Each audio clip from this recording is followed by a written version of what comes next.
Assalamualaikum warahmatullahi wabarakatuh. Yang saya hormati Bapak Ibu Guru SDN Kecil Tambun yang saat ini telah meluangkan waktu bersama kita berkumpul di tempat ini. Pertama-tama marilah kita panjatkan puji dan syukur kehadirat Tuhan Yang Maha Kuasa, karena atas rahmat dan kasih-Nya kita masih beroleh kekuatan kesehatan hingga pada siang hari ini kita boleh berkumpul di ruangan ini dalam rangka mengikuti diseminasi pemahaman dan penerapan budaya positif di sekolah kita SDNK Tambun. Sebelum kita lebih jauh membahas tentang budaya positif di sekolah ini, kita bersama-sama memahami bahwa saat ini kita mengalami perubahan paradigma baru tentang pendidikan kita. Nah, sesuai dengan filosofi Bapak Ki Hajar Dewantara bahwa pendidikan itu saat ini harus berpihak pada murid, menuntun peserta didik mengembangkan bakat dan minat yang ada pada diri mereka sesuai dengan kodrat dan zamannya. Maksudnya kodrat dan zamannya, kalau mereka sudah pada zaman digitalisasi pada saat ini, berarti kita berusaha mengembangkan bakat yang ada pada mereka sesuai dengan zaman yang kita lalui bersama pada saat ini untuk mencapai satu tujuan, yaitu untuk keselamatan dan kebahagiaan setinggi-tingginya sebagai manusia maupun sebagai anggota masyarakat. Untuk itu dibutuhkan visi sebagai seorang guru penggerak untuk membawa perubahan ke arah yang lebih baik lagi untuk kepentingan peserta didik kita. Saya rasa kita pernah membahas tentang visi kita untuk sekolah kita, bagaimana visi yang telah saya paparkan untuk mengedepankan budaya positif di sekolah kita. Nah, visi guru penggerak sebaiknya sejalan dengan filosofi pendidikan dari Bapak Ki Hajar Dewantara berdasarkan dengan profil pelajar Pancasila serta memiliki nilai dan peran guru penggerak. Untuk mencapai visi dan tujuan ini dibutuhkan penerapan budaya positif di lingkungan sekolah dan peserta didik. Nah, budaya positif ini nanti dapat mendorong anak mengembangkan potensinya dan memiliki karakter sesuai dengan profil pelajar Pancasila. Yang mana itu profil pelajar Pancasila? Ya ini, kita sudah tahu bersama ada 6 profil pelajar Pancasila. Yang pertama, beriman, bertakwa kepada Tuhan Yang Maha Esa dan berakhlak mulia. Selanjutnya berkebinekaan global, bergotong royong, kreatif, bernalar kritis dan mandiri. Nah, Bapak Ibu, menciptakan budaya positif. Nah, kita masuk dalam budaya positif. Adapun lingkup dalam budaya positif ini yaitu yang pertama disiplin positif dan nilai-nilai kebijakan universal, teori motivasi, hukuman, penghargaan, restitusi, keyakinan kelas dan segitiga restitusi. Yang mana sih itu disiplin positif dan nilai-nilai kebajikan universal? Ya, disiplin ini seringkali Bapak Ibu biasa pasti sering, anak-anak kita harus disiplin. Apa itu disiplin? Seakan-akan kita menekankan anak-anak harus disiplin. Yang mana itu sebenarnya disiplin?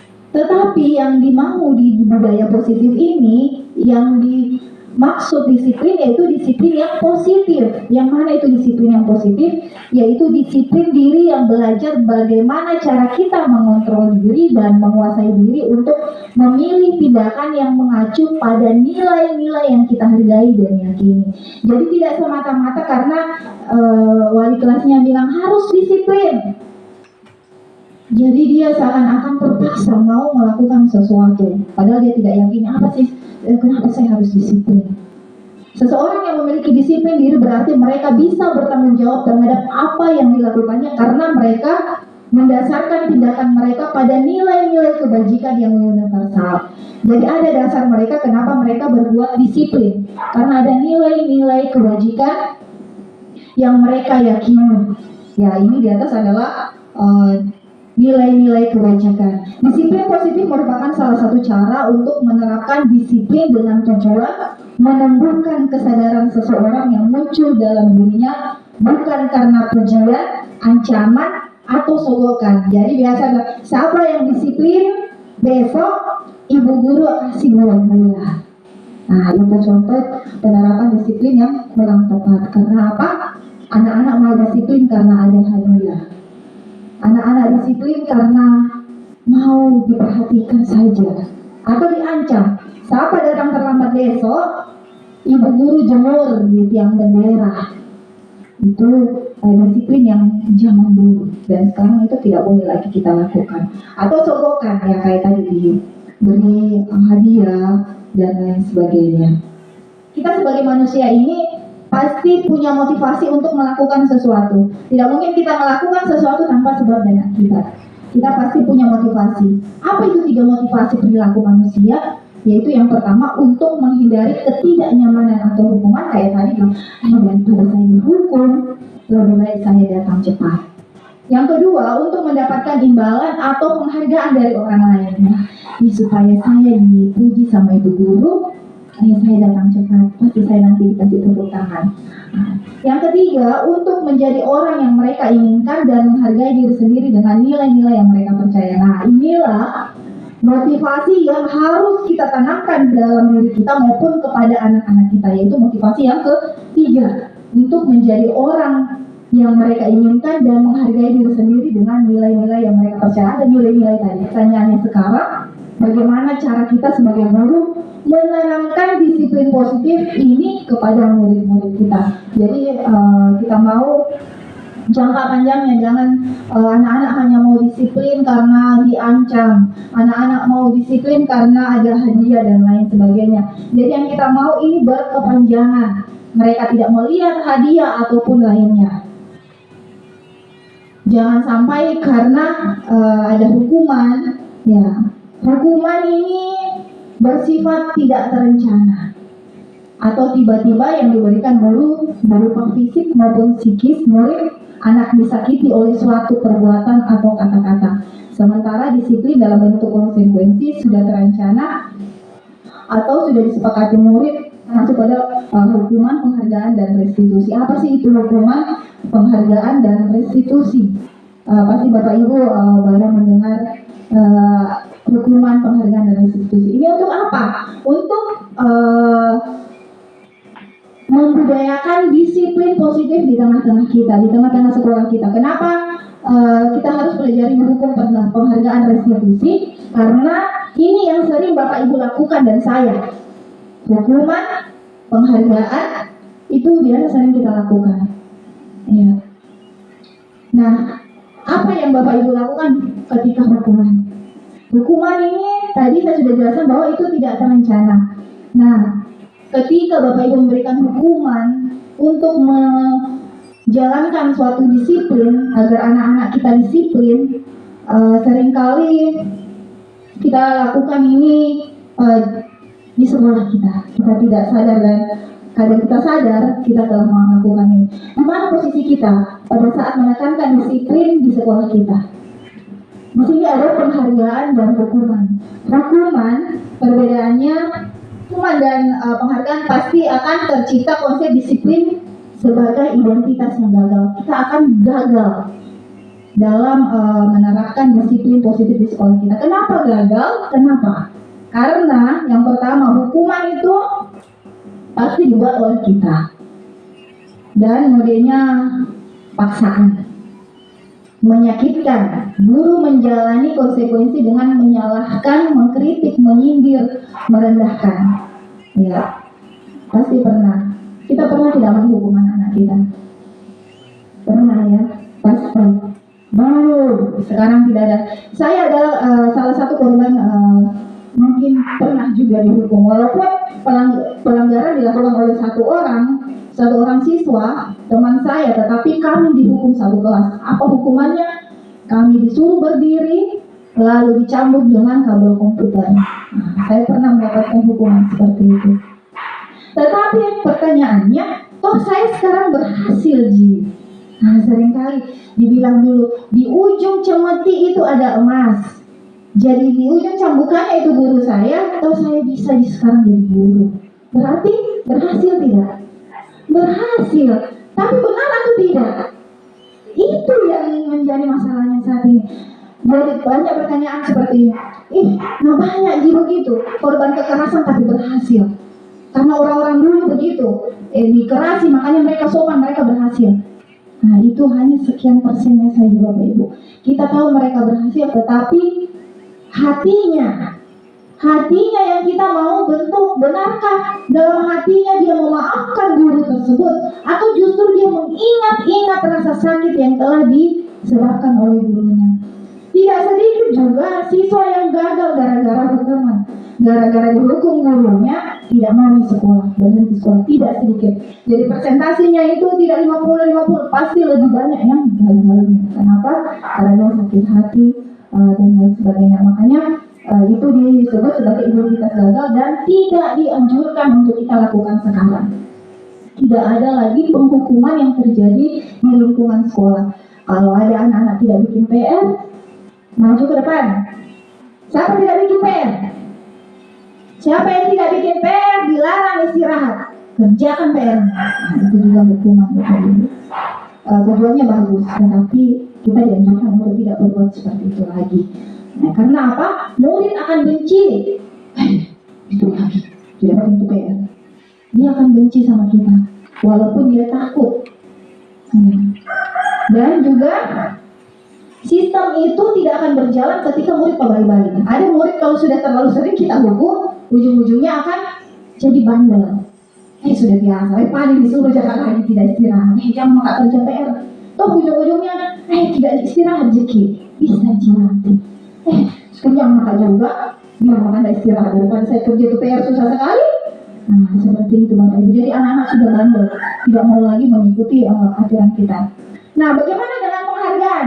Ya, taruhlah hukuman tidak bisa, Bu. Kalau penghargaan bisa tidak? Siapa yang bikin PR besok dapat pujian atau dapat permen dan lain sebagainya? Bisa tidak itu? Bagus tidak? Penghargaan itu tidak dianjurkan untuk dilakukan. Kenapa? Karena dia berpengaruh jangka panjang.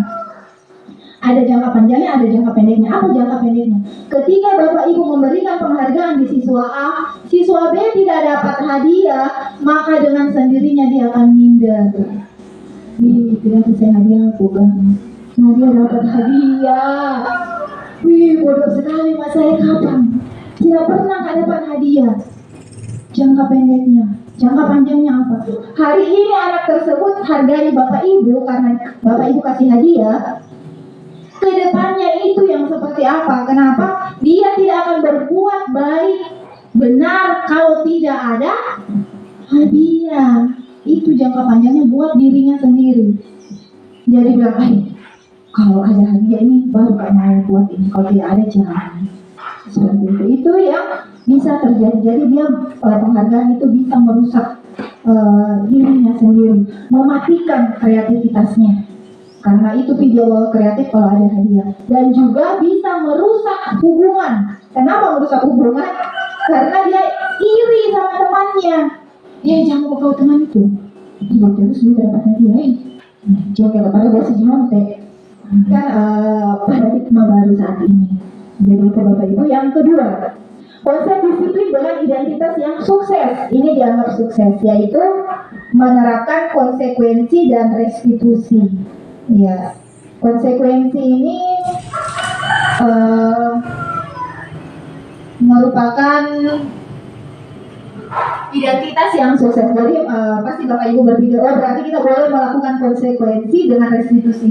Pasti restitusi masih baru bagi kita, nanti saya akan jelaskan. Tetapi kita identifikasi dulu apa sih perbedaan konsekuensi dan restitusi ini. Kenapa kita harus melakukan konsekuensi atau restitusi? Ya, ini restitusinya Bapak Ibu adalah proses menciptakan kondisi bagi murid untuk memperbaiki kesalahan mereka sehingga mereka bisa kembali pada kelompok mereka dengan karakter yang lebih kuat. Jadi dia tidak seperti menghukum ya, tetapi akan kita buat supaya dia menjadi lebih baik. Lihat perbedaan antara konsekuensi dan restitusi. Nah, pertama, kalau konsekuensi itu masih dibuat oleh guru dan siswa. Dia melibatkan siswa, tapi ditentukan oleh guru. Ya, jadi guru masih berperan besar dalam konsekuensi. Kalau restitusi ini sepenuhnya dibuat oleh murid. Jadi ada satu yang mereka buat, keyakinan mereka buat sendiri sehingga menginspirasi mereka, menguatkan mereka karena apa yang telah mereka sepakati, mereka buat sendiri, itulah yang mereka akan jalani. Jadi mereka lebih terbuka karena saya yang buat itu. kita sudah sepakati bersama, bukan hanya ibu guru yang buat. Kalau ibu guru kan pasti bilang tidak boleh makan dalam kelas. Nah, itu guru yang buat, tapi disepakati anak. Bisa, bisa. Itu konsekuensi. Kalau makan di kelas, denda, pungut sampah misalnya, itu dibuat oleh guru. Perbedaan yang pertama. Yang kedua, kalau konsekuensi itu stimulus respon. Maksudnya ada sebab akibatnya. Ada kita lakukan pasti ada akibatnya. Ada pelanggaran kita lakukan, ada akibat yang ditimbulkan ketika pokoknya hukum sebab akibat seperti itu. Jadi ada konsekuensinya karena kamu melanggar maka harus seperti ini. Kalau di restitusi dia teori kontrol, dia mengontrol sehingga anak lebih menjadikan dirinya lebih berharga lagi dari kesalahan yang dia buat, dia tidak patah semangat karena dihukum dan lain sebagainya. Yang ketiga, kalau konsekuensi membantu guru menyatakan peraturan, melakukan peringatan dan menerapkan konsekuensi. Kalau di restitusi menguatkan, guru menyebutkan keyakinan kelas, membimbing kerangka acuan berpikir restitusi murid anak. Jadi ada keyakinan kelas yang disepakati dan guru mengulang. Nanti kita lebih dalam lagi apa sih itu keyakinan kelas sebentar Bapak Ibu. Yang keempat, perbedaannya konsekuensi murid atau siswa kita belajar taat peraturan. Saya harus taat karena ada aturan seperti ini. Kalau di restitusi tidak. Murid diajar untuk memecahkan masalah. Ketika dia tidak disiplin, kita ajar dia apa solusinya ketika kamu datang terlambat. Jadi kita tidak menghukumnya karena kamu terlambat kamu dihukum berdiri dalam kelas, tidak. Kalau restitusi dia diajar kenapa bisa terlambat, apa yang kira-kira kamu bisa lakukan supaya tidak terlambat lagi. Jadi anak diajak untuk memecahkan masalahnya sendiri. Yang berikut, murid anak menghormati aturan kalau di konsekuensi. Kalau di restitusi, murid anak menghormati dirinya dan orang lain. Kalau di konsekuensi dia hanya taat pada aturan, kayaknya dia menyembah pada aturan itu. Mau melangkah sedikit dia ingat aturan, melangkah sedikit dia ingat aturan. Seperti itu, dia seperti menghormati itu aturan. Tetapi kalau di restitusi dia justru menghormati dirinya. Saya tidak melakukan pelanggaran, saya harus belajar mengerjakan tugas setiap hari karena saya menghargai diri saya sendiri. Kapan saya tidak belajar, maka saya akan ketinggalan pelajaran, saya akan dirugikan. Itu kalau restitusi. Jadi dia tidak takut pada aturan saja. Nah, yang terakhir, kalau konsekuensi memerlukan monitoring. Kita harus monitoring terus siswa tak? Kalau konsekuensi, jika lagi itu bajunya, dia rapi jika lagi, itu monitoring. Betul-betul dia tidak terlambat hari ini. Nah, kalau di restitusi, murid akan belajar bertanggung jawab untuk setiap perilakunya. Jadi kita tidak perlu lagi segan-segan karena itu sudah menjadi menjiwai dirinya. Karena dia melakukan untuk dirinya sendiri dan juga orang lain. Dia tidak takut pada aturan saja, tapi dia meyakini bahwa itu memang harus dia lakukan. Nah, itu adalah perbedaan konsekuensi dan restitusi. Jadi menurut Bapak Ibu, dari konsekuensi dan restitusi, walaupun mereka diidentifikasi sebagai identitas yang sukses, menurut Bapak Ibu, yang mana yang harus kita lakukan? Apakah konsekuensi atau restitusi? Yang mana? Nah, betul sekali Bapak Ibu, restitusi. Nah, restitusi yang kita sepakati ambil untuk memecahkan masalah siswa. Ya, sepakat ya Bapak Ibu? Restitusi apa sih? Restitusi itu, ya, restitusi adalah proses menciptakan kondisi bagi murid untuk memperbaiki kesalahan mereka. Jadi ketika kita mau mendisiplinkan anak didik kita, memecahkan setiap permasalahan yang kita hadapi dengan anak didik, maka kita akan melakukan proses restitusi. Sebelum kita masuk pada restitusi, Bapak Ibu harus tahu dulu posisinya Bapak Ibu ada di mana saat ini. Apakah sebagai penghukum, pembuat merasa bersalah, teman atau pemantau atau manajer? Kita mau tahu dulu posisinya Bapak Ibu ada di mana sebelum kita melakukan itu restitusi. Kita ketahui dulu posisi kita sebagai guru ini sebagai apa sih? Tadi sudah ada bagaimana itu menghukum. Apakah Bapak Ibu pernah menjadi penghukum? Mari kita lihat.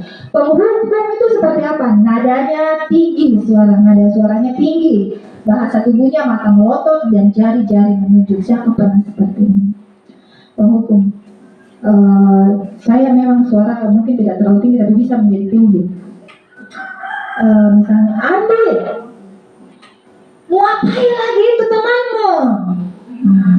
Mulai dia mulai menunjuk-nunjuk anak tersebut. Kenapa kok bisa anak terlambat? Nadanya tinggi, bahasa tubuhnya seperti itu, mata melotot dan jari-jarinya menunjuk seperti itu. Itu ciri-cirinya penghukum, Bapak Ibu. Dia bisa menggunakan hukum fisik kayak saya sebutkan tadi. Saya pernah dicambuk pakai kabel komputer. Itu kami dihukum satu kelas, walaupun saya tidak melakukan pelanggaran apapun. Yang melakukan salah satu siswa, teman saya, tetapi sudah kesepakatan. Satu orang melanggar, satu kelas akan dihukum. Itu sudah kesepakatan kami, konsekuensi yang kami dapatkan. Nah, itu seperti hukuman. Itu contoh hukuman fisik. Verbalnya seperti apa ya tadi? Ketika kita dimarahi, anaknya dimarahi, pasti hatinya akan sakit. Bagaimana juga kita kalau dimarahi, Bapak Ibu? Pasti sakit. Sudah memelotot matanya, sudah ada suaranya tinggi, tunjuk-tunjuk lagi pula. Nah, pasti kalau anak kecil SD pasti yang pertama menangis. Kalau anak kecil, kalau anak besar Bapak Ibu, maka mereka akan mendendam, bersimpan itu dalam hatinya.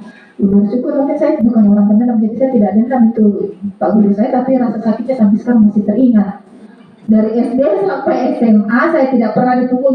SMP, nanti SMA itu baru rasa itu ternyata sakit kalau dipukul sama guru. Seumur umur baru satu kali itu. Itu pun bukan karena kesalahan saya.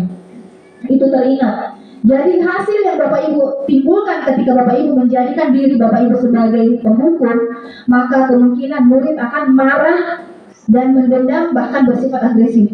Dia lempar itu kalau misalnya anak besar, biasa pernah saya lihat di YouTube, guru marah diambil HP-nya karena main HP, karena marah justru siswanya lebih marah. Dia lawan gurunya, agresif. Itu kalau anak besar. Kalau mungkin anak SD yang mungkin hanya verbalnya yang sakit. Kalau kita marahi, tidak mungkin melawan. Tapi kalau anak besar, hati-hati Bapak Ibu. Ketika dia dendam sama kita, mungkin dia mengaku sama orang tuanya. Kalau dulu dihukum kita yang kalau mengadu sama bapak, tapain, cubit kata ibu guruku. Kita mungkin dicubit. Kalau sekarang hati-hati Bapak Ibu. Kita menjewer saja sudah kena undang-undang perlindungan anak. Jadi hati-hati. Tidak boleh lagi sekarang ada sentuhan fisik buat anak-anak kita.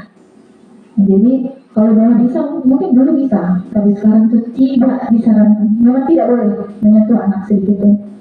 Jadi itu kita dihindari untuk menjadi pemukul. Berat Bapak Ibu, karena memang sudah kebiasaan. Ada anak-anak terlambat sudah hukum, pungut sampah, hukum jemur, seperti itu. Jadi di paradigma baru ini kita tidak diperbolehkan melakukan hal demikian sebagai penghukum. Nah, bagaimana dengan pembuat rasa bersalah? Pernah tidak Bapak Ibu dalam posisi ini? Pembuat rasa bersalah.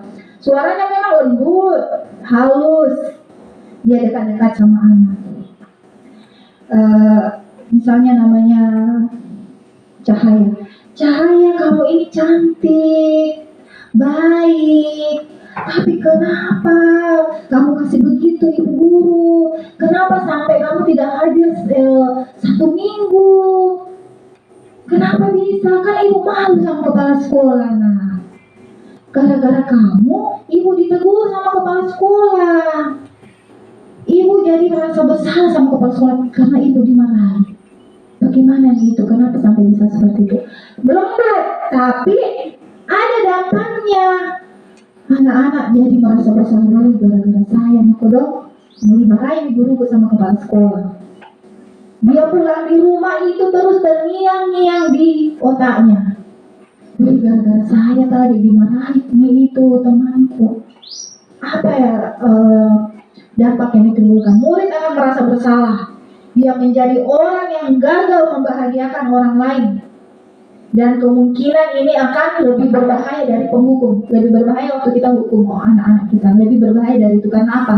Dia simpan dalam hatinya. Ketika dia sudah tidak sanggup untuk menyimpannya, maka akan terjadi hal-hal yang tidak diinginkan. Seperti dia berhenti sekolah, menyakiti dirinya sendiri. Bahkan kalau di luar negeri banyak yang bunuh diri.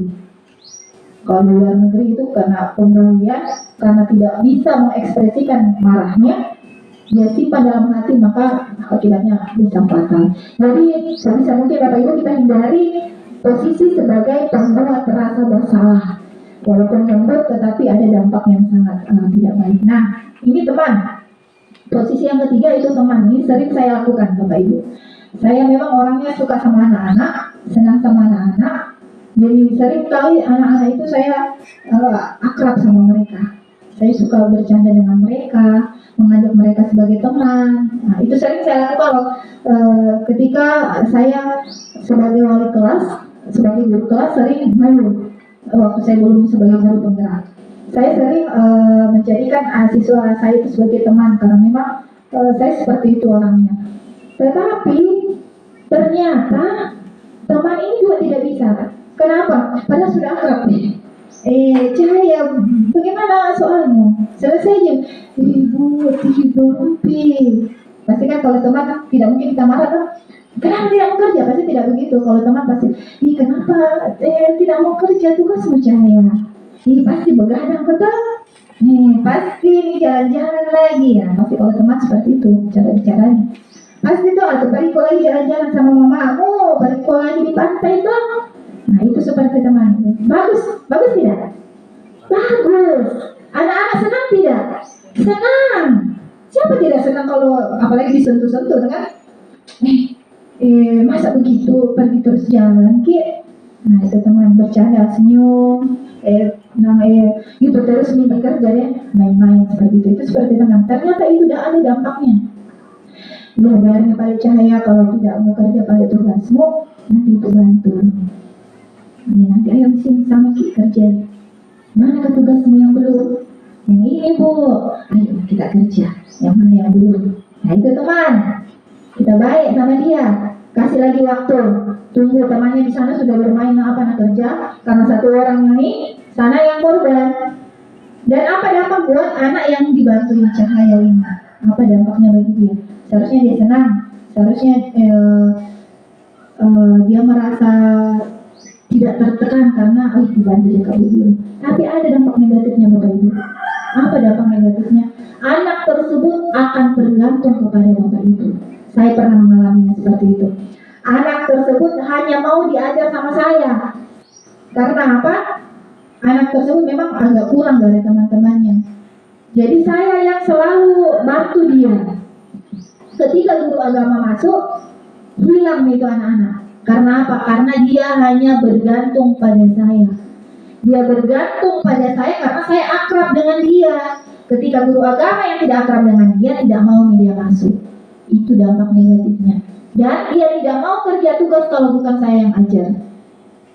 Dia bilang, jangan nggak kerja tugas, nanti ada cikgu guruku nanti ajarkan. Biar saya, ada cikgu guruku nanti ajarkan. Itulah yang akan ditimbulkan ketika kita memposisikan sebagai teman. Kelihatannya benar, tetapi ternyata Bapak Ibu itu masih kurang tepat. Nada suaranya batal. Dia berdasarkan dengan peraturan-peraturan konsekuensi. Kita sudah sepakati bersama tugas harus selesai saat ini. Bagaimana? Sudah selesai belum? Seperti itu. Dia ketika menanyakan tugas, kalau tidak dikerja, ada apa? Ada konsekuensinya. Ada yang telah dijelaskan oleh gubernur. Guru tetap harus memantau murid pada saat mengerjakan tugas di jam istirahat karena murid tidak bisa ditinggal seorang diri. Kapan dia ditinggal? Tidak jadi tugasnya kalau tidak dipantau. Itu pemantau. Jadi kalau guru tiba-tiba mau ke kamar mandi saja, anak-anaknya ditinggal, mulai media lari sana lari sini karena tidak dipantau. Akhir posisi sebagai manajer. Nah inilah yang disarankan. Bagaimana itu posisi manajer? Mungkin kemarin-kemarin kita mendengar manajer itu yang kepala sekolah itu manajer. Ternyata tidak Bapak Ibu. Manajer itu adalah Bapak Ibu dan saya. Sebagai seorang guru, kita harus menjadi manajer. Yang mana itu manajer? Nah dari suaranya tulus, bahasa tubuhnya tidak kaku, dan juga seperti teman. Ya, dekati muridnya. Bagaimana? Apa yang salah? Nah posisi terakhir ini, posisi di mana guru berbuat sesuatu bersama dengan murid, mempersilahkan murid mempertanggungjawabkan perilakunya, mendukung murid agar dapat menemukan solusi atau atas permasalahannya sendiri. Di posisi sebagai manajer, murid diajak untuk menganalisis kebutuhan dirinya maupun kebutuhan orang lain. Di sini penekanan bukan pada kemampuan membuat konsekuensi, namun dapat berkolaborasi dengan murid bagaimana memperbaiki kesalahan yang ada sesuai dengan keyakinan kelas yang telah disepakati. Nanti saya akan jelaskan keyakinan kelas seperti apa yang harus disepakati ketika kita menjadi seorang manajer. Jadi Bapak Ibu, kita disarankan untuk menjadi manajer kepada siswa kita. Mungkin pada saat tertentu sebagai teman, ketika kita berbicara ada suaranya seperti teman, tetapi kita memposisikan sebagai manajer. Kita cari solusinya bersama. Kira-kira kalau Cahaya tidak kerja tugas, apa dampaknya Cahaya? Ya Bu, mungkin saya tidak dapat nilai. Terus solusinya seperti apa Cahaya? Bu, saya harus kerja tugas Bu sesuai dengan kesepakatan keyakinan kelas kita. Jadi kita diajak siswa diajak untuk mencari solusi bersama. Tidak akan bergantung pada kita. Kita tidak mencarikan solusi, tetapi kita memfasilitasi saja untuk anak-anak kita memecahkan solusinya sendiri. Nah, Bapak Ibu, sebelum kita pelajari keyakinan kelas seperti apa yang kita sepakati bersama anak-anak, kita harus ketahui dulu kebutuhan dasar dari kita sebagai manusia. Kita seperti apa itu kebutuhan bertahan hidup, misalnya kesehatan, rumah, dan makanan. Kita harus pastikan dulu Bapak Ibu, anak-anak kita makan tidak, sehat tidak, sebelum kita memposisikan diri sebagai manajer dan lain sebagainya, kita memecahkan masalah. Kita harus tahu dulu ini kebutuhan dasarnya terpenuhi tidak. Yang kedua, kasih sayang dan rasa diterima. Bagaimana itu kasih sayang dan rasa diterima? Ya, untuk memberi dan menerima kasih sayang. Mereka butuh disayang Bapak Ibu. Seperti kita ingin disayang sama suami, ingin disayang sama istri, dan juga anak-anak kita mau disayang.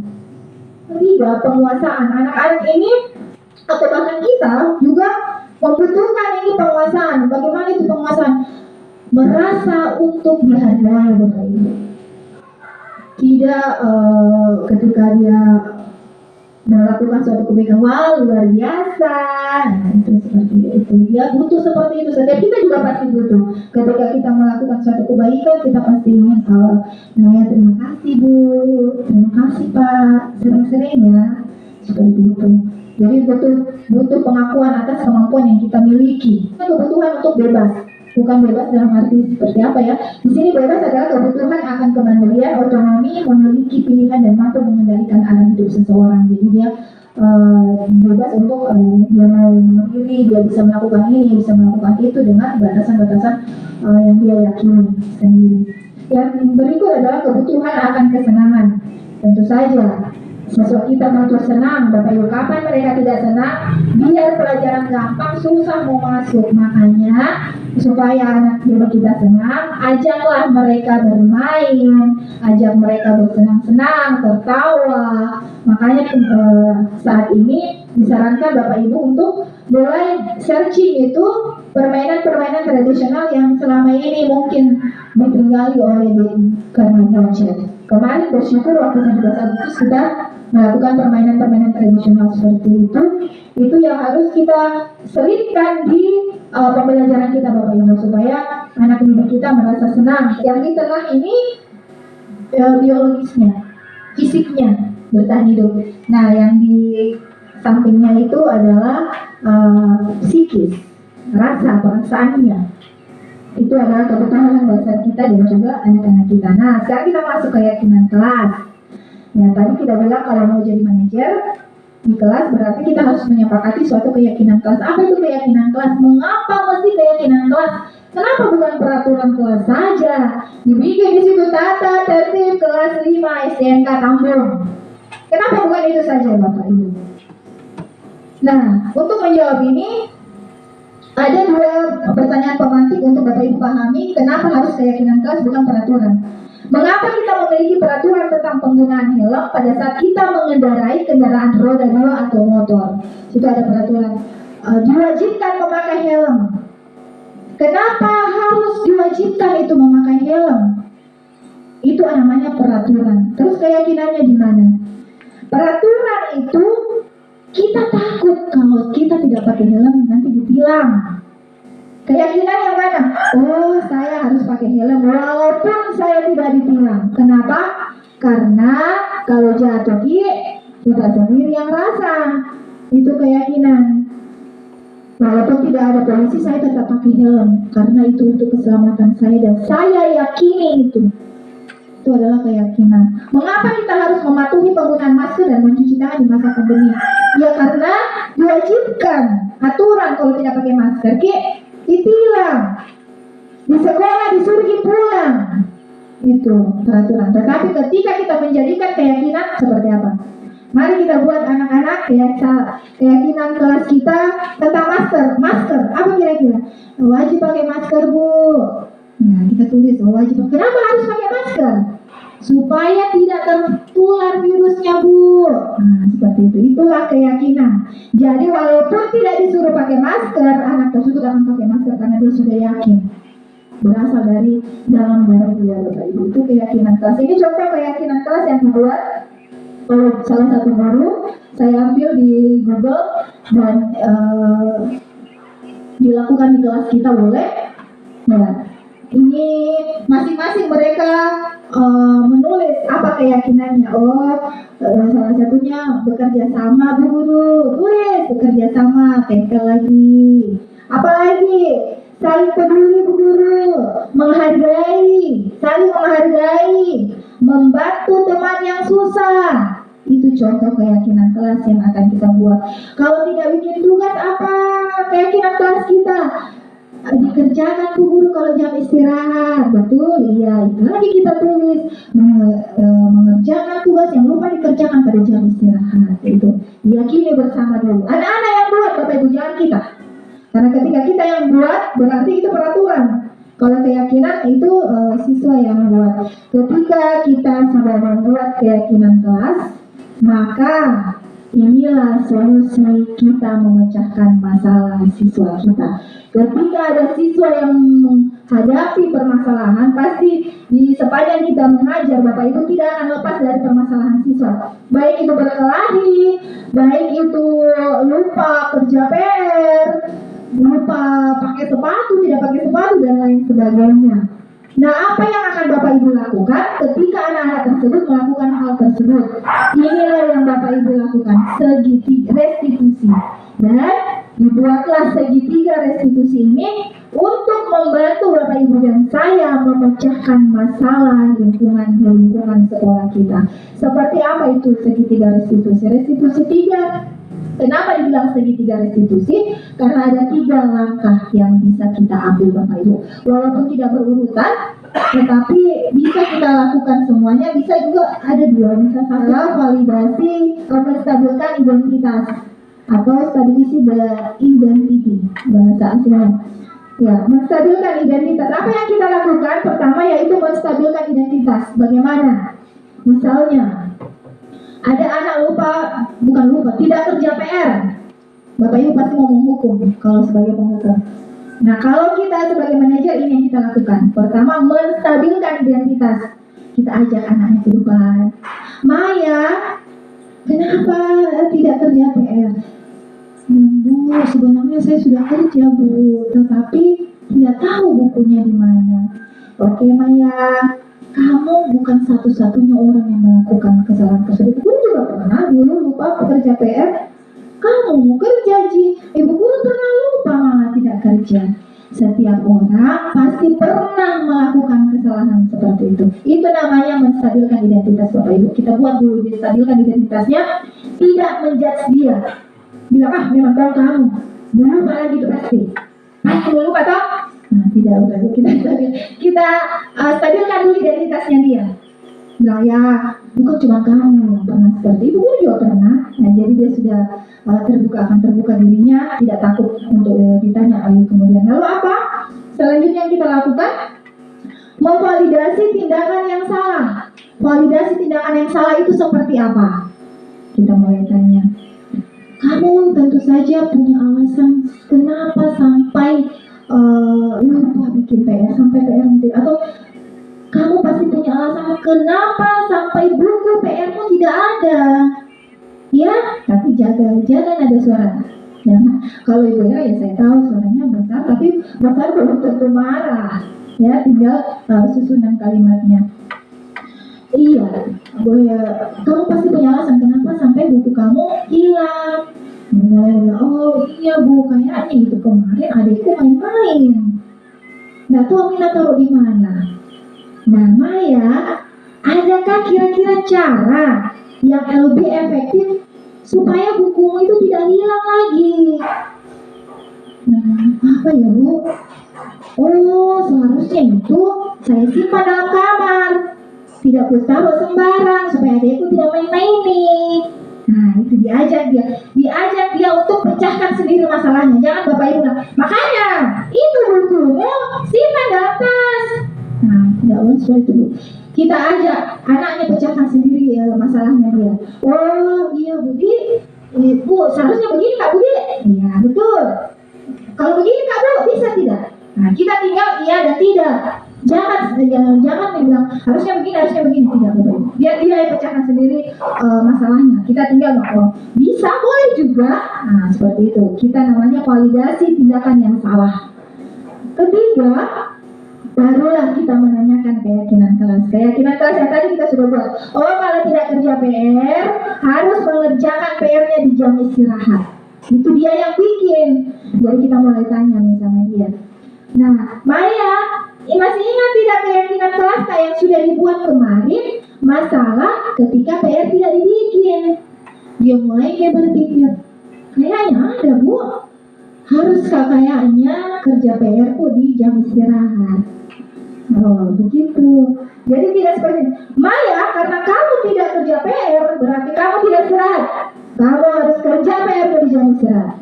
Itu yang salah. Tetapi biarkan dia sendiri meyakini apa yang dia yakini, apa yang dia percaya. Iya Bu. Wah, kayaknya ya saya tidak istirahat. Kamu Bude, apa itu tugasku? Bisa kamu 5 menit mau istirahat nanti. Kalau selesai tugas bisa. Kalau selesai tugas istirahat loh. Kan sudah selesai.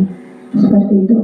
Jadi kita tanyakan, kita sudah sepakati. Jadi dia akan melaksanakan dengan penuh tanggung jawab, senang, tidak tertekan karena kita yang suruh.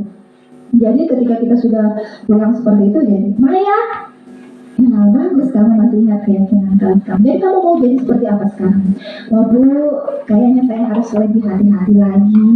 Saya mau simpan di bukuku deh. Kalau sudah gak kerja PR-ku, ku taruh di tasku supaya tidak ngambil adekku. Malamnya ku siapkan deh apa yang harus ku bawa besok. Ku periksa kembali PR-ku. Bisa begitu Bu deh. Yang bagus Maya, seperti itu. Jadi seperti itu segitiga restitusi Bapak Ibu yang perlu kita lakukan. Ya. Nah, selalu. Nah, itulah intinya yang akan kita lakukan untuk menciptakan budaya positif di sekolah kita. Bagaimana Bapak Ibu dan saya mengatasi setiap permasalahan yang ada di sekolah kita, Bapak Ibu. Jadi Bapak Ibu bekal kita hari ini, kita mau menjadi seorang manajer. Ya Bapak Ibu, walaupun cara bicara kita seperti teman, jangan menjadi seorang penghukum.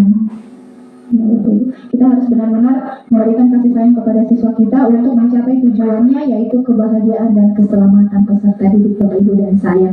Itulah tujuan pertemuan kita di hari ini. Dan Bapak Ibu, saya akan kasih contoh, salah satu contoh bagaimana segitiga restitusi itu. Apa yang dilakukan ketika menjalankan segitiga restitusi. Di sini saya sudah mempraktekkan segitiga restitusi.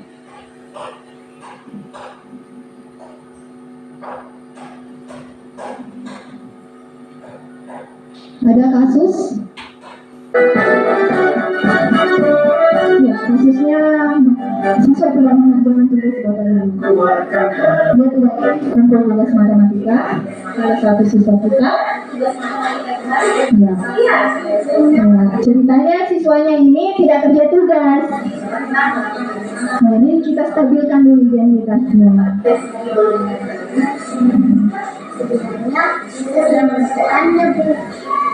Dia sudah kerja, tapi tidak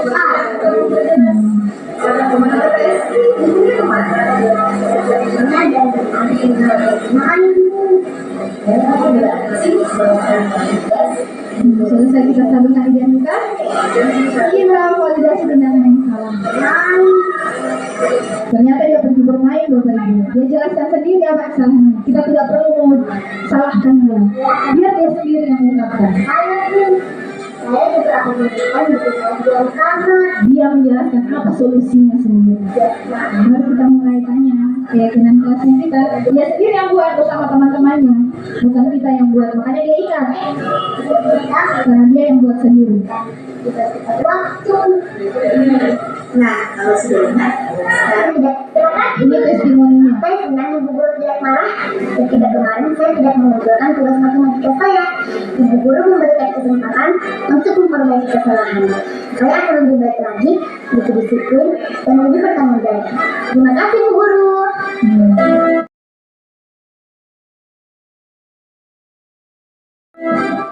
Jadi siswa kita akan merasa senang, dihargai, dan dia siap untuk kembali ke kelompoknya. Dia tidak malu. Kalau kita narik, nggak ada yang begini-begini, pasti malu nih. Biar dia mau duduk kasihan itu di kursi pasti malu. Kalau kita sudah marahi dia di depan kelas, pasti ada rasa malu juga. Dia mau duduk kasihan malu. Tapi kalau kita melakukan segitiga restitusi, dia akan pede lagi. Mudah-mudahan Bapak Ibu dan saya menjadi seorang manajer yang betul-betul mau membahagiakan peserta didik kita, menjadikan budaya positif di sekolah kita, sehingga semakin hari anak didik kita merasa benar-benar dihargai, benar-benar disayangi, merasa betah di sekolah kita, merasa aman, senang, dan menyenangkan di sekolah kita. Baik Bapak Ibu, jika ada yang Bapak Ibu mau tanyakan, silakan Ibu. Assalamualaikum warahmatullahi wabarakatuh. Waalaikumsalam. Terima kasih atas kesempatan yang diberikan. Tadi dipaparkan bahwa untuk mendisiplinkan anak-anak tidak hanya menghukum atau memberi hadiah. Terus ini ada pengalamannya yang pernah terjadi. Terkadang juga dengan adanya hukuman itu menjadi suatu motivasi untuk anak-anak untuk keberhasilannya ke depan. Contohnya ya, saya ambil dari bapak saya. Dulu dia pernah berbicara bahwa dulu katanya dia dihukum, saking kerasnya hukumannya sampai-sampai dia kayak apa tadi yang dikatakan ibu, punya dendam begitu. Dia dendam sama gurunya. Iya, saya juga kedepannya akan berusaha untuk belajar. Mudah-mudahan saya kelak juga bisa menjadi guru. Dan dia ingat, saya ini saking dendamnya, dendam sama itu guru, dia mau jadi guru hanya untuk menghukum juga anaknya. Seperti itu. Setelah itu saya tanya, apa sih kesalahannya sehingga ia begitu dendamnya sama gurunya? Katanya sementara mengajar, bapak saya juga cerita di belakang. Kemudian dihukum itu dengan hukuman yang mungkin yang keras sehingga dia sulit untuk melupakannya, sehingga dendamnya seperti itu. Dia katanya sekolah memang untuk itu saja. Mudah-mudahan kelak saya ajar anaknya dan saya juga akan hukum seperti apa yang dia hukumkan kepada saya. Alhamdulillah alhasil dia juga jadi guru. Setelah menjadi guru, ternyata ada juga siswanya di belakang sementara mengajar. Siswa ini juga cerita. Dari sinilah dia tidak jadi. Katanya betul-betul bahwa ketika guru di atas sedang berbicara dan si anak juga, siswa juga di belakang berbicara, betul-betul tidak enak katanya. Di situ dia sadari bahwa ternyata menjadi guru itu berat. Seperti itu. Kemudian memang di pembelajaran yang dulu, orang tua yang dulu, memang dia selalu memberikan hukuman. Tetapi pada masanya juga itu kita dengan hukuman itu kita takut kepada guru. Tetapi anak-anak sekarang diberi hukuman, dia tidak seperti yang dengan orang tua yang dulu. Kalau dikasih hukuman takut, sekarang anak-anak tidak. Terus kita juga seperti tadi tidak boleh diiming-imingi dengan hadiah. Seperti yang pernah juga saya lakukan dengan Pak Taming, ada beberapa siswa mulai kelas 2 sampai kelas 6 masih ada siswanya yang tidak tahu membaca. Bagaimana trik kami supaya siswa ini bisa belajar membaca? Kemudian saya punya ide dengan Pak Taming, bagaimana kalau kita beri iming-iming hadiah supaya mereka antusias untuk belajar. Alhasilnya juga bagus Bu. Ternyata anak-anak ini berambisi untuk belajar karena dia ingin mendapatkan hadiah. Terus yang tadi dikatakan di sini bahwa memberikan hukuman dan hadiah itu tidak bagus lagi untuk kita laksanakan di pembelajaran sekarang ini. Lantas pertanyaan saya di sini Bu, apa yang harus kita lakukan sebagai pendidik agar anak-anak itu bisa disiplin tanpa ada hukuman dan ya hadiah? Bagaimana cara seorang guru memotivasi siswa supaya siswa ini disiplin dalam setiap hari seperti itu? Ya, baik Bapak Ibu, baik Ibu Era ya, bagus sekali pengalamannya, berbagi pengalamannya sangat menginspirasi. Nah, hampir sama tadi itu pengalamannya kita. Ternyata menghukum itu justru ada dampak positifnya kalau menurut saya. Ya, Bapak Ibu. Iya, karena kita bisa jadi orang ketika sudah dihukum. Karena saya sudah dihukum, tunggu nanti ya. Kalau saya juga jadi guru, saya akan seperti itu. Ternyata dapat memotivasi sebenarnya. Kalau secara kita pikir. Tetapi itulah saya bilang tadi Bapak Ibu, itu hanya persentasinya kecil sekali. Ada dampak yang tetap ditimbulkan dalam dirinya dia. Setidaknya di jangka panjang itu, dari tahun berapa sampai tahun berapa, itu anak dendam sama gurunya. Bukan main itu panjangnya dia menderita karena dendam. Walaupun nanti dia juga berhasil, tapi pasti ada dampak psikologis yang dia alami. Jadi dia dendam dosa apa tidak untuk dosa ya? iya, kita dendam saja sama bapak itu santai-santai sih, tidak tahu apa kesalahannya. Kita yang semakin kurus karena dendam sama dia, kita yang makan hati sendiri. Nah, tetap ada. Itulah saya juga pernah tanya dosen kami, fasilitator pernah tanya, itu saya pernah dipukul Bu, tapi itu memacu saya untuk menjadi berhasil. Saya jadi pintar komputer gara-gara dicampur dengan kabel komputer. Saya pintar Excel, saya pintar Word karena dicampur sama itu. Padahal bukan karena campuran, tapi karena memang betul-betul kita belajar. Kita belajar. Ya, mungkin dari satu guru itu kita itu berhasil bagi kita, menurut kita. Tetapi banyak di luar sana Bapak Ibu yang sangat memprihatinkan ketika menjadi korban kekerasan, baik itu gurunya maupun orang tuanya. Coba sedikit Bapak Ibu, jadi kita tidak tahu ketika kita membuat kekerasan pada anak, kira-kira anak ini nanti jadi seperti apa. Jangan sampai Bapak Ibu menempatkan kepada dirinya, kalau saya juga berhasil kan saya dikerasi. Itu pada kita. Baru beda zaman. Tadi Bapak Ibu bilang beda zaman. Dulu kalau dihukum takut sekarang beda. Itu tadi filosofi Bapak Ki Hajar Dewantara. Didiklah peserta didik kita sesuai dengan kodrat dan zamannya. Zaman sekarang jangan Bapak Ibu keras ya anak kita. Nanti dia berhenti atau dia dendam sama Bapak Ibu. Sudah kita ini anak SD gak mungkin dendam. Kalau sudah yang besar-besar hati-hati Bapak Ibu. Nah, itu salah satu dampaknya yang memang kenapa kita tidak bisa melakukannya. Bapak Ibu sudah seperti itu sekarang ini. Anak-anak tidak bisa lagi kita kerasi seperti dulu. Dulu kalau kita kerasi memang karena dulu bahasanya di ujung cambuk itu ada emas. Kalau sekarang di ujung cambuk ada jeruji besi. Berbahara Bapak Ibu, hati-hati. Nah, sekarang kita hati-hati sekali. Kalau dulu ada emas, sekarang ada jeruji besi. Ya, besi sekarang bukan emas lagi. Jadi hindari Bapak Ibu, kita menghindari hal-hal yang tidak ingin, karena anak kita itu dipayungi dengan undang-undang perlindungan anak yang tidak bisa kita langgar. Nah, kita ini Bapak Ibu itu juga dibenci, tapi dengan catatan tidak bermain fisik dengan anak kita. Benar-benar tidak boleh. Ya, sepakat ya Bapak Ibu ya. Sepakat ya. Iya. Penghargaan. Iya. Saya juga bingung itu penghargaan. Karena selalu saya bikin kalau juara 1, 2, 3 kan tak aku kasih hadiah. Itu memotivasinya dia. Dari tidak tahu membaca. Kalau masa kurang baca, kurang aku gula-gula. Besok-besok Bapak Ibu dia sudah pintar membaca. Dia tidak tahu lagi berhitung.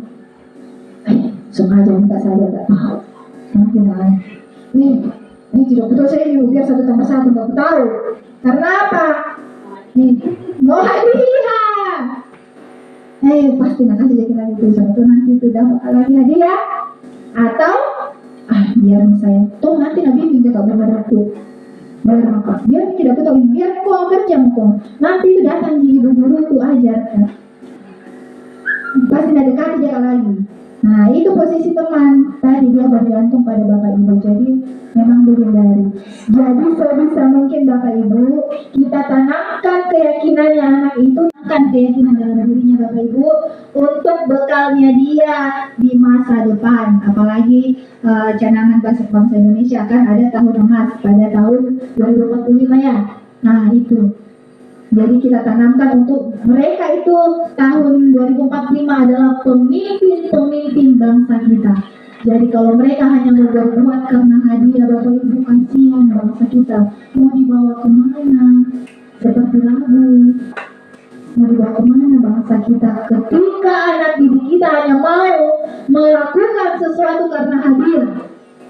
Jangan sampai bapak ibu kita tanamkan benar-benar dalam dirinya dia, apa yang dia lakukan itu berguna bagi dirinya dan orang lain, bukan karena semata-mata hanya dia. Sepakat bapak ibu ya?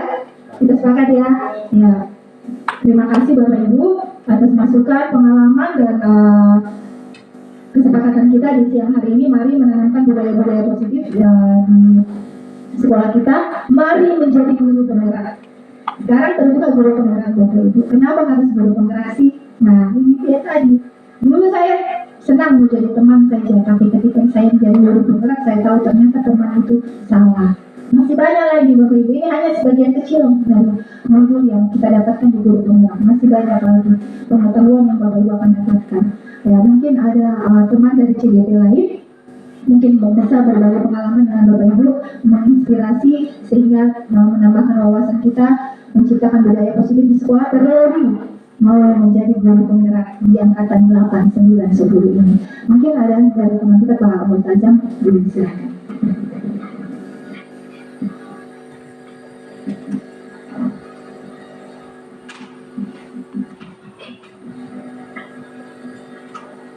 Nah, baik, Assalamualaikum warahmatullahi wabarakatuh. Yang saya hormati Bapak dan Ibu Guru yang sempat hadir pada kesempatan ini. Sini saya akan sedikit berbagi pengalaman sebelum dan setelah mengikuti kegiatan guru penggerak ini. Jadi di sini tadi sudah dipaparkan oleh Ibu Dince tentang budaya positif. Jadi budaya-budaya yang kita lakukan di sekolah itu ada beberapa yang bisa kita jadikan pertimbangan. Apakah ini betul kita lakukan atau tidak? Karena tindakan kita yang kita lakukan ini bukan hanya berdampak pada diri kita sendiri, tapi juga ada dampaknya kepada anak didik kita. Dan setelah mengikuti kegiatan guru penggerak ini, saya merasa bahwa ada beberapa ilmu yang saya dapatkan, di mana sebelumnya ketika saya mengajar hanya begitu-begitu saja. Dan bahkan saya berpikir bahwa yang saya lakukan selama ini tidak ada yang benar ketika saya berhadapan dengan siswa. Jadi untuk mengikuti kegiatan guru penggerak ini ada banyak ilmu, termasuk salah satunya ini di modul 1.4 budaya positif. Kita betul-betul diasah untuk bagaimana sebenarnya kita menjadi guru yang baik. Karena seperti tadi yang saya katakan bahwa saya berpikiran bahwa selama ini yang saya lakukan tidak ada yang benar. Contohnya tadi menghukum. Mungkin kita sering dapatkan siswa kita yang berbuat kesalahan, kita langsung berikan hukuman. Dimana sebenarnya itu tidak bisa kita laksanakan. Begitu pun dengan penghargaan yang tadi sudah dijelaskan. Dan mungkin tata tertib kelas ini perlu kita pahami bersama bahwa itu tata tertib lebih baik kita jadikan keyakinan kelas, di mana yang membuat itu adalah siswa dan nanti disepakati oleh gurunya atau wali kelasnya. Ya. Kemudian untuk tadi perlu disampaikan juga bahwa sekarang sudah terbuka pendaftaran calon guru penggerak untuk angkatan 8, 9, 10. Jadi silakan Bapak Ibu manfaatkan kesempatan ini, karena kemungkinan besar setelah tertutup angkatan 11 tidak akan terbuka lagi. Jadi tinggal ini adalah kesempatan terakhir bagi kita. Dan mungkin ada yang berpikiran bahwa apa sebenarnya dampak untuk kita setelah kita mengikuti kegiatan guru penggerak. Mungkin ada yang berpikiran bahwa guru penggerak itu nantinya tujuannya untuk menjadi kepala sekolah. Tapi setelah kita mengikuti kegiatannya, kita sadar bahwa salah satu tujuan yang kita sampaikan tadi menjadi kepala sekolah itu bukan tujuan yang utama, tapi ilmu yang didapatkan dari kegiatan guru penggerak ini sangat banyak. Dan untuk penyampaian saya rasa cukup. Lebih dan kurangnya mohon dimaafkan. Saya dengan ucapan Assalamualaikum warahmatullahi wabarakatuh.